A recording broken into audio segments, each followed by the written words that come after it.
Assalamualaikum warahmatullahi wabarakatuh. Perkenalkan, nama saya Tia Siti Aisyah. Saya berasal dari program studi D3 Keperawatan Poltekkes Kemenkes Bengkulu tingkat 2B. Baiklah, di sini saya akan menjelaskan laporan pendahuluan diare. Yang pertama ada definisi diare. Menurut WHO, secara klinis, diare didefinisikan sebagai bertambahnya defekasi atau buang air besar atau lebih dari biasanya atau lebih dari 3 kali sehari, disertai dengan perubahan konsisten tinja menjadi cair dengan atau tanpa darah. Kemudian yang selanjutnya itu ada klasifikasi diare. Departemen Kesehatan Republik Indonesia tahun 2002 mengklarifikasikan jenis diare menjadi 4 kelompok, yaitu yang pertama ada diare akut, yaitu diare yang berlangsung kurang dari 14 hari atau umumnya kurang dari 7 hari. Yang kedua ada disentri, yaitu diare yang disertai darah dalam tinjanya. Yang ketiga ada diare persisten, yaitu diare yang berlangsung lebih dari 14 hari secara terus-menerus. Dan yang terakhir ada diare dengan masalah lain. Anak yang menderita diare atau diare akut dan persisten mungkin juga bisa disertai penyakit lain seperti demam, gangguan gizi, atau penyakit lainnya. Yang selanjutnya etiologi diare. Nah, etiologi diare dibagi menjadi 2 faktor. Yang pertama faktor infeksi. Faktor infeksi dibagi menjadi 2. Yang pertama infeksi enteral, yang kedua infeksi parenteral. Nah, infeksi enteral, infeksi saluran pencernaan makanan yang merupakan penyebab utama diare pada anak. Meliputi infeksi enteral sebagai berikut. Yang pertama infeksi virus, yang kedua infeksi parasit. Nah, yang terakhir ada infeksi parenteral, adalah infeksi di luar alat pencernaan makanan seperti otitis media akut, transilitis atau tonsilofaringitis, dan lain-lain. Yang selanjutnya faktor malabsorpsi. Nah, yang pertama malabsorpsi karbohidrat dibagi menjadi 2. Yang pertama disakarida atau intoleransi laktosa, malaktosa, dan sukrosa. Yang selanjutnya monosakarida atau intoleransi glukosa, fruktosa, galaktosa pada bayi dan anak. Yang terpenting dan tersering adalah intoleransi laktosa. Nah, yang kedua ada malabsorpsi lemak. Yang ketiga ada malabsorpsi protein. Kemudian ada faktor makanan. Faktor makanan, makanan basi, makanan beracun, alergi terhadap makanan. Yang selanjutnya ada faktor psikologis. Faktor psikologis contohnya rasa takut dan cemas, jarang tapi dapat terjadi pada anak yang lebih besar. Yang selanjutnya faktor imunofisiensi. Yang selanjutnya faktor obat-obatan, contohnya obat antibiotik. Yang selanjutnya faktor penyakit usus atau kolitis ulceratif, Crohn, diase, dan enterocolitis. Nah, yang selanjutnya ada manifestasi klinis diare. Nah, yang pertama tanda cengeng, anus dan daerah sekitar lecet, berat badan menurun, turgor berkurang, mata dan ubun-ubun besar dan menjadi cekung, kemudian selaput lendir bibir dan mulut serta kulit tampak kering, nadi cuput dan kecil, denyut jantung jadi cepat, tekanan darah menurun, kesadaran menurun, pucat, nafas cepat, buang air besar 4 kali sehari untuk bayi dan 3 kali untuk anak-anak atau dewasa, suhu tinggi. Gejala tidak nafsu makan, lemas, dehidrasi, gelisah, cengeng, oliguria, anuria, dan rasa haus. Selanjutnya ada patofisiologi diare. Mekanisme dasar yang menyebabkan diare adalah yang pertama gangguan osmotik Akibat terdapatnya makanan atau zat yang tidak dapat diserap akan menyebabkan tekanan osmotik dalam rongga usus meningkat, sehingga terjadi pergeseran air dan elektrolit ke dalam rongga usus. Isi rongga usus yang berlebihan ini akan merangsang usus untuk mengeluarkannya sehingga timbul diare. Yang selanjutnya, akibat rangsangan tertentu, misalnya toksin, pada dinding usus akan terjadi peningkatan sekali air dan elektrolit ke dalam rongga usus, dan selanjutnya diare timbul karena terdapat peningkatan isi rongga usus. Dan yang terakhir adalah gangguan motalitas usus, terjadinya hiperperistaltik akan mengakibatkan berkurangnya kesempatan usus untuk menyerap makanan, sehingga timbul diare. Sebaliknya, bila peristaltik usus menurun, akan mengakibatkan bakteri timbul berlebihan yang selanjutnya dapat menimbulkan diare. Yang selanjutnya adalah pemeriksaan diagnostik diare. Nah, diagnosis ditegakkan berdasarkan gejala dan hasil pemeriksaan fisik. Yang pertama, pemeriksaan tinja. Pemeriksaan tinja itu ada 3, makroskopis dan mikroskopis. Yang kedua, pH dan kadar gula dalam tinja.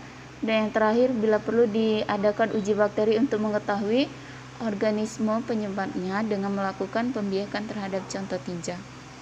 Nah, yang kedua, pemeriksaan laboratorium. Yang ketiga, pemeriksaan darah dilakukan untuk mengetahui kadar elektrolit dan jumlah sel darah putih. Yang keempat, pemeriksaan gangguan keseimbangan asam basa dalam darah bila memungkinkan dengan menentukan pH keseimbangan analisa gas darah atau astrup. Kemudian yang kelima itu ada pemeriksaan kadar urin dan kreatinin untuk mengetahui fal ginjal. Yang keenam, pemeriksaan elektrolit, intubasi duodenum untuk mengetahui jasad renik atau parasit secara kuantitatif, terutama dilakukan pada penderita diare kronik. Nah, yang selanjutnya ada komplikasi diare. Komplikasi diare yang pertama ada dehidrasi. Dehidrasi dibagi menjadi beberapa: dehidrasi ringan, dehidrasi sedang, berat, dan hipotonik. Kemudian isotonik dan hipertonik. Nah, yang selanjutnya renjatan hipovolemik. Kemudian hipokalemia dengan gejala mekormus, hipotoni, otot lemah, bradikardia, perubahan pada elektrolit kardiogram. Nah, yang selanjutnya hipoglikemia, kemudian intoleransi laktosa sekunder sebagai akibat defisiensi enzim laktase karena kerusakan fili mukosa dan usus halus. Yang selanjutnya ada kejang, terutama pada dehidrasi hipertonik. Dan yang terakhir ada malnutrisi energi protein, karena selain diare dan muntah, penderita juga mengalami kelaparan. Dari komplikasi di atas, tingkatan dehidrasi dapat diklasifikasikan sebagai berikut. Yang pertama ada dehidrasi ringan, kehilangan cairan 2-5% dari berat badan dengan gambaran klinik turgor kulit, kurang elastis, suara serak, penderita belum jatuh pada saat shock.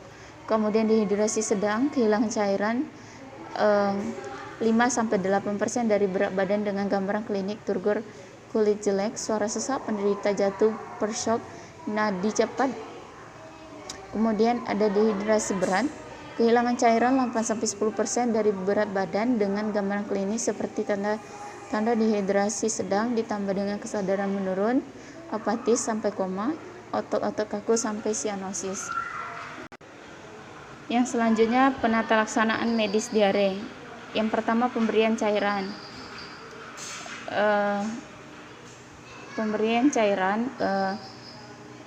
Belum ada dehidrasi, per olar sebanyak anak mau minum.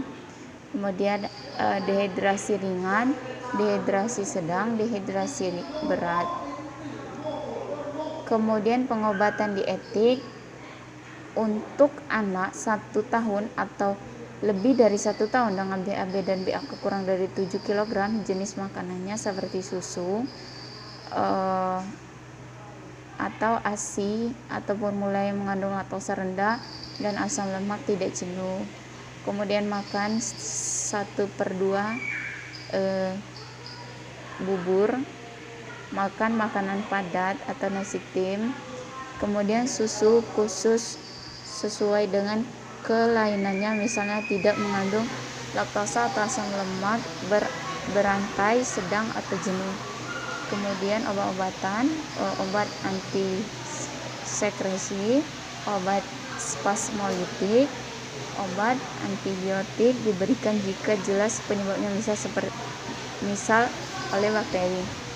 Kemudian cairan peroral, pasien dehidrasi ringan dan sedang diberikan cairan peroral yaitu NaCl dan NaCO3 atau KCl dan glukosa. Misalnya pasien diare akut dan kelori umum 6 bulan diberi natrium 90 mg atau liter. Pasien umur 6 bulan dengan dehidrasi ringan atau sedang diberikan natrium 50 sampai 60 mg per liter. Dan yang terakhir, pemberian formula tidak lengkap atau mengandung garam atau gula lengkap atau oralit. Yang terakhir ada cairan parenteral, pemberian RL sesuai dengan berat badan atau ringannya penyakit dan juga sesuai umur dan berat badannya. Yang selanjutnya asuhan keperawatan. Asuhan keperawatan teori. Yang pertama, risiko terjadi gangguan sirkulasi darah.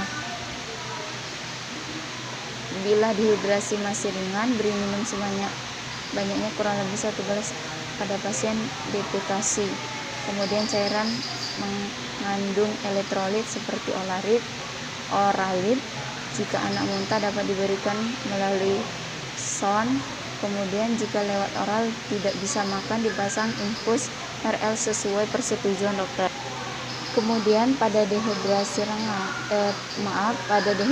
berat, selama 4 jam pertama, tetesan lebih cepat jumlah cairan yang masuk tubuh dapat dihitung dengan cara yang pertama, jumlah tetesan per menit dilakukan 60 dibagi 15/20 sesuai set infus yang dipakai. Kemudian yang kedua, kebutuhan nutrisi. Berikan makanan mengandung cukup kalori, protein, mineral, vitamin, tetapi tidak menimbulkan diare kembali. Yang selanjutnya, berikan ASI terus bagi bayi yang masih minum ASI.